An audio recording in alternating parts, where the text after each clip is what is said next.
सम्मानित मान्यता प्राप्त विद्यालयों के संचालक, प्रबंधक और प्रधानाध्यापक साथियों, मान्यता प्राप्त वित्त विहीन विद्यालयों की समस्याओं का अंत होने का नाम नहीं ले रहा है।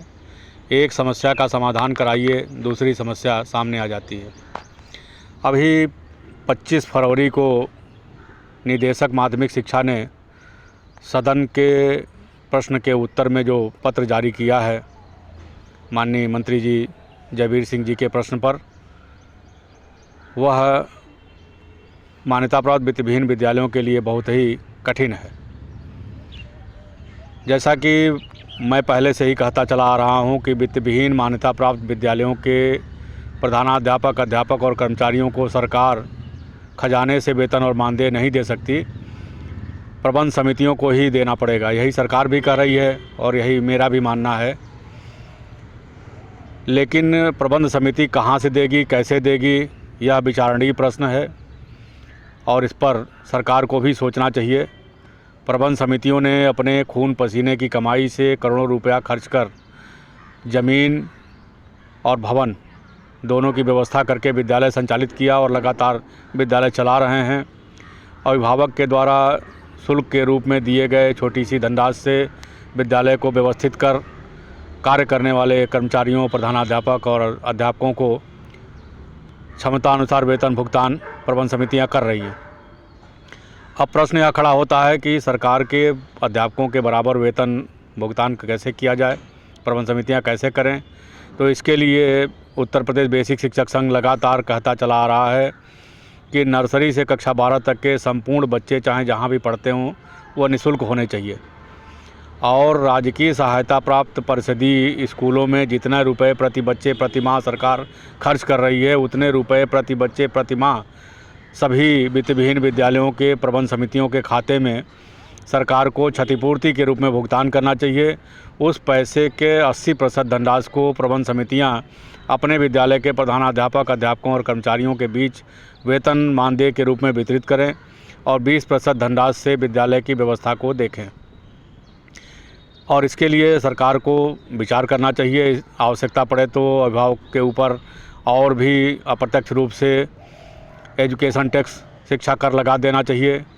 जैसे भी हो व्यवस्था करना चाहिए। शिक्षा कर में गरीब जो लोग होते हैं, मध्यम वर्गीय होते हैं, उनको कम व्यय करना पड़ता है और अमीर जो होते हैं, धनाढ्य होते हैं, बड़े पूंजीपति, व्यापारी, इनको ज़्यादा व्यय करना होता है, देना होता है और फिर सबको एक साथ मिला करके बच्चों के हिसाब से वितरित कर दिया जाता है। तो बोझ गरीबों पे, मध्यम वर्गीय पे कम पड़ेगा, लाभ सभी बच्चों को मिलेगा। केवल उत्तर प्रदेश के 15% बच्चों को पढ़ाने वाले राजकीय और सहायता प्राप्त स्कूलों पर संपूर्ण बजट की धनराशि को खर्च कर देना अन्याय है। 75% बच्चे उत्तर प्रदेश के, चाहे वो प्राइमरी हो, जूनियर हो, हाई स्कूल, इंटर हो, वित्त विहीन मान्यता प्राप्त विद्यालयों में पढ़ते हैं और 10% बच्चों में CBSE, ICSE बोर्ड और मदरसा बोर्ड आदि में बच्चे पढ़ते हैं।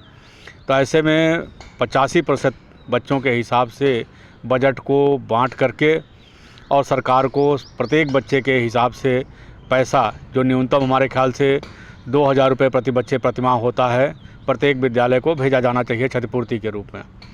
और तब तक के लिए हम लोगों की मांग है, बेसिक शिक्षक संघ की मांग है कि जो बच्चे RTE एक्ट के तहत स्वीकृत किए गए हैं, उन बच्चों को लगातार इंटरमीडिएट तक वो सुविधा दी जाए जो प्राइमरी और जूनियर में बच्चों को दी जा रही है।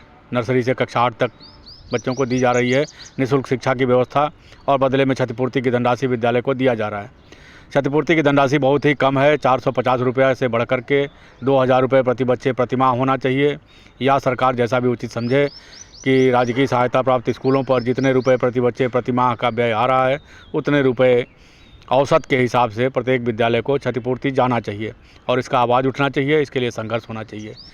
इसके अतिरिक्त बहुत सारी समस्याएँ हैं जिन समस्याओं पर आप सभी लोगों को एकजुट होना चाहिए, आपस में चर्चा करनी चाहिए, आसपास के विद्यालयों में तालमेल होना चाहिए, सभी को एक दूसरे की सूचना होनी चाहिए और सबकी सूचना संगठन को होना चाहिए।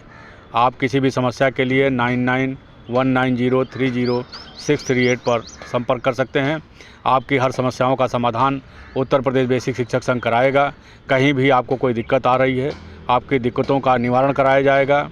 अधिकारीगण भी इस बात के लिए तत्पर और तैयार हैं कि आपका सहयोग करें। इसी बीच में एक प्रश्न खड़ा हुआ है CBSE बोर्ड द्वारा। उसने अपना निर्णय में यह कहा है कि एक ही मान्यता पर वह अपनी दूसरी शाखा कुछ दूरी पर बाल बाटिका से कक्षा 5 तक या नर्सरी से कक्षा 5 तक का विद्यालय संचालित करेगा, जो निंदनीय है। ऐसा नियम विरुद्ध है। इसके लिए संगठन ने पत्र निदेशक और अध्यक्ष बेसिक शिक्षा को भेज दिया है। आप सभी लोग भी आवाज़ उठाइए। अगर वो अपनी दूसरी शाखा खोलकर चलाते हैं तो सभी विद्यालय अपनी अपनी दूसरी शाखा खोल के चलाएंगे। जितने भी विद्यालय हैं अपनी क्षमता के अनुसार दूसरी शाखा खोलेंगे और इसके लिए अधिकारी लोगों को, मुख्यमंत्री जी को और सभी लोगों को संदेश भेज दिया गया है कि ऐसा अगर CBSE बोर्ड करता है तो बेसिक शिक्षा परिषद से ही मान्यता प्राप्त करके वह ऐसा निर्णय कैसे ले सकता है।